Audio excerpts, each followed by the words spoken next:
Hello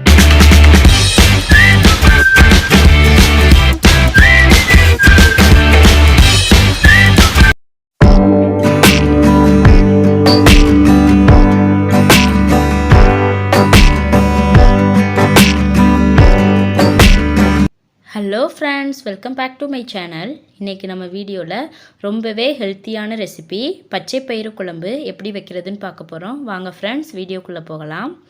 பச்சை பயிறு குழம்பு வைக்கிறதுக்கு ஃபஸ்ட்டு இந்த பச்சை பயிரை நம்ம வறுத்து எடுத்துக்கலாம்.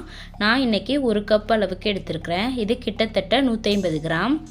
பச்சை பயிறு குழம்பு வைக்கிறதுக்கு இதை வறுக்காமல் அப்படியே சேர்த்து வச்சோன்னா வளவளப்பாக இருக்கும்.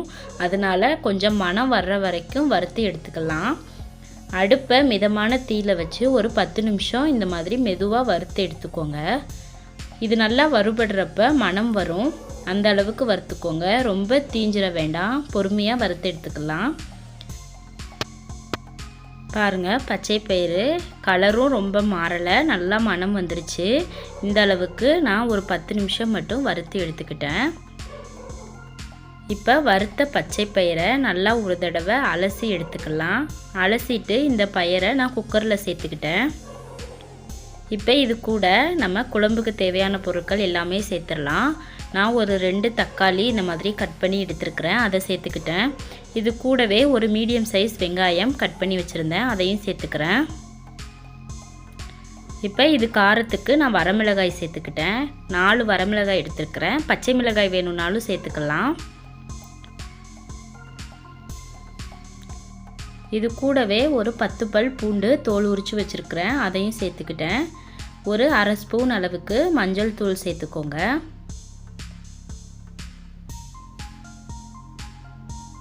இது கூடவே இதுக்கு தேவையான அளவு உப்பு சேர்த்துக்கலாம்.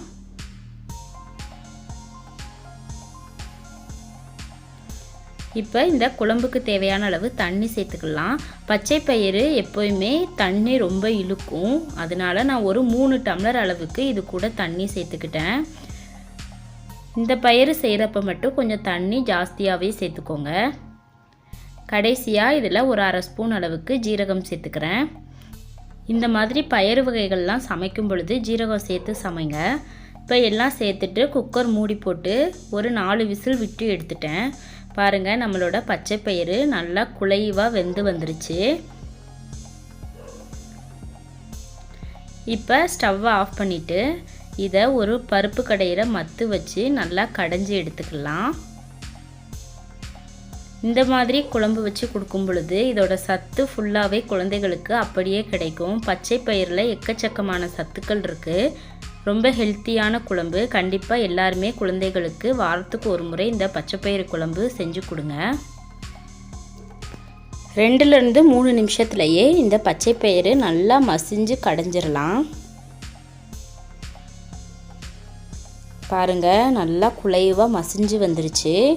அவ்வளோதான், நம்மளோட பச்சைப்பயிறு குழம்பு சூப்பராக ரெடி ஆயிடுச்சு.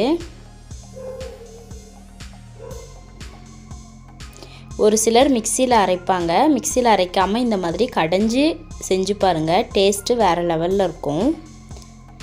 இப்போ கடைசியாக இந்த பருப்பு மத்தை மட்டும் அலசுகிற அளவுக்கு மட்டும் நான் தண்ணி சேர்த்துக்கிறேன்.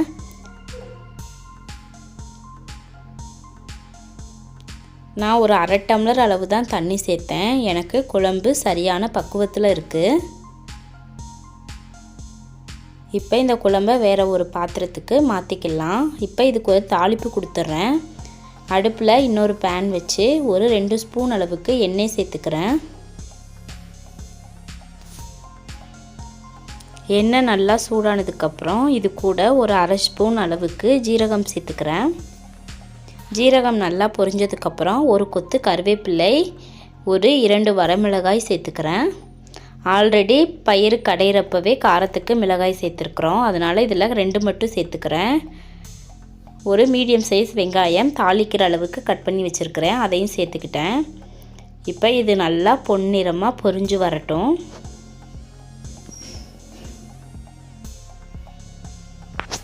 இது கூடவே ஒரு அரை ஸ்பூன் அளவுக்கு பெருங்காயத்தூள் சேர்த்துக்கிறேன். பெருங்காயத்தூள் சேர்க்கறதுனால நல்லா ஜீரண சக்தியை அதிகப்படுத்தி கொடுக்கும்.